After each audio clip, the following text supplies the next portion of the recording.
ચોથી આવો છો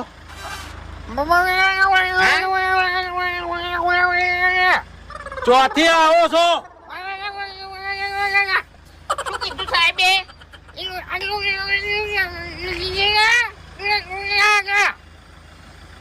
બાર ગોમથી આવે છે. 12 ગામથી આવો છો એમ પેલા હરીજી ફૂમતાડજી ને વાઘુજી ને ઓળખો છો કોનપુરમાં હડતાલ લાગે છે એકને અને એક છે બોબડો શું કીધું? વાઘુજી ફૂમતાડજી હરીજી ને ઓળખો છો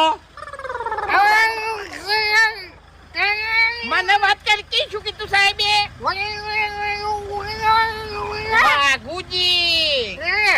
વાઘુજી તો મરી ગયા. અરે એના પર ફરિયાદ થયેલી છે ચોથી મરી વાત કરો છો